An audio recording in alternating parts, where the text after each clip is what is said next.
الدكتور محمد مرسي عيسى العياط 13 مليون.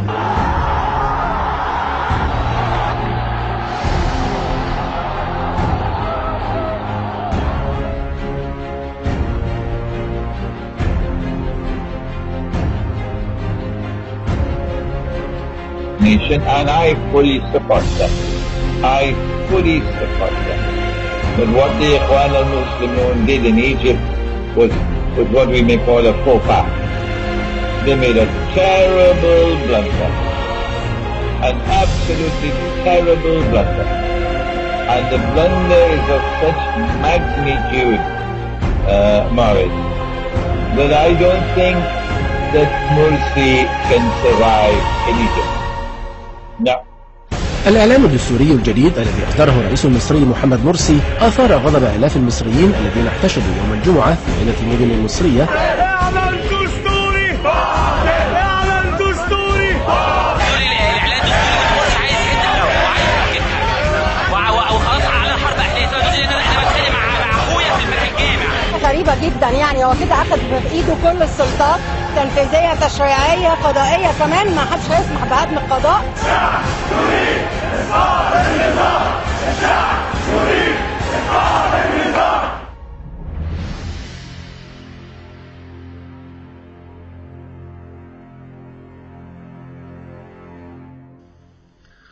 We will be rooting for Putin.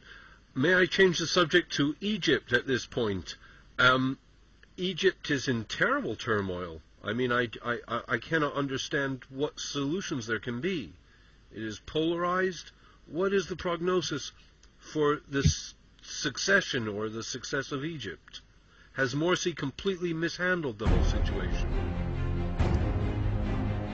He has a temporary respite in that the organization of Islamic states, which chose for themselves a very curious name, Organization of the Islamic Conference. It was actually chosen in French, l'Organisation de la Conférence Islamique, and that was then translated to English as the Organization of the Islamic Conference.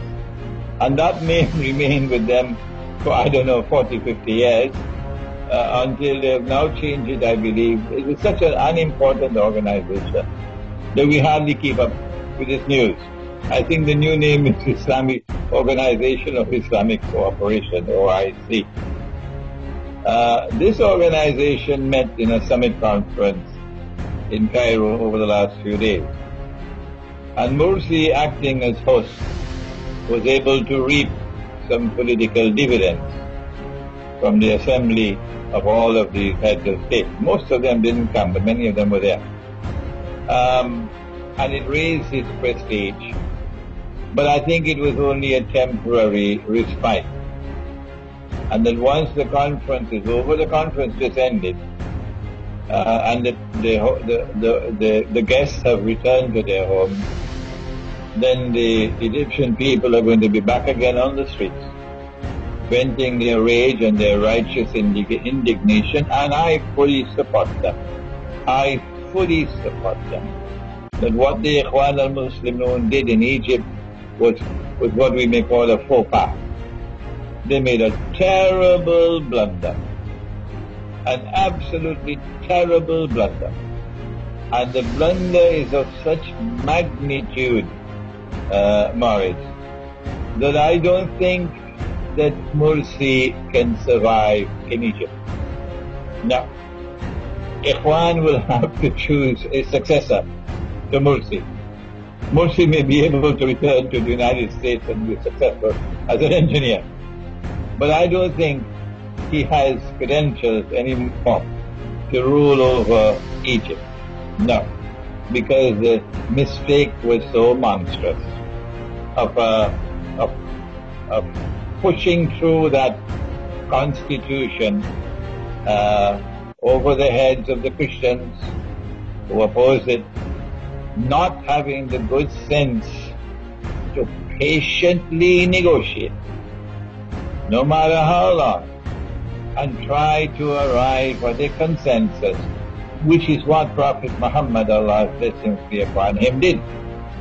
And I did give a talk in which I addressed the subject, and I criticized Morsi and the Ikhwan al-Muslimun government of Egypt of violating what I call the constitutional sunnah, or the sunnah or the way of the Prophet, Allah's blessings be upon him, in matters pertaining to the establishment of a constitution. Because he did negotiate a constitution in Medina, and he spent something like 7 months patiently negotiating, not only with the pagan Arab tribes, but with a large number of Jewish tribes who were there. And you had to negotiate with each tribe, because the tribes, even the Jewish tribes, were at war with each other. And this is what he did, patiently, over 7 months. And at the end of it all, and without the glare of publicity, without a constitutional conference being organized, he was able to secure a consensus, an agreement of all the tribes. And that consensus became known as the Mithaq of Medina, or the first written constitution in the world. This is what Egypt needed. But the Ikhwan did not have the intellectual leadership. They did not have the capacity to turn to the religion of Islam for guidance on such matters.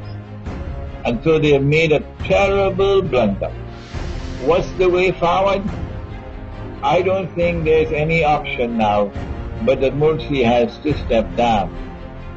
And Ikhwan has to fire the advisors who led him down that path. And they have to put forward somebody else who will be more conciliatory, who will reach out to the Christians of Egypt, who were there in Egypt long before Islam came to Egypt.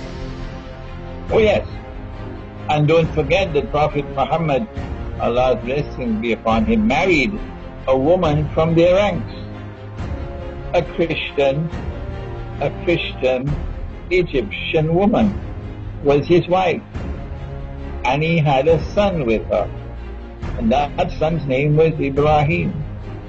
And that child grew until maybe age 2 or 3, until the child died. And then he left word, the Prophet did, that we must be kind to them, for they are our kith and kin. Be kind to them, the Coptic Christians, said the Prophet, because they are your kith and kin. And so the way forward, and I'm sure that Morsi is not going to like this, but I hope that Ikhwan is listening to me. The way forward would be that Morsi be asked to step down, and that Ikhwan puts forward someone else. I don't know what's the constitutional mechanism for it. We'll have to look at the Egyptian law. And Ikhwan puts someone else who has more wisdom, who has more patience, who is more conciliatory, and try to build the unity of the Egyptian people. What Ikhwan has done is to divide the Egyptian people as they've never been divided ever before in history. And what a great achievement for Ikhwan, to divide them as they've never been divided ever before in history, when the imperative of the moment is to unite them, to form a solid wall against the enemy.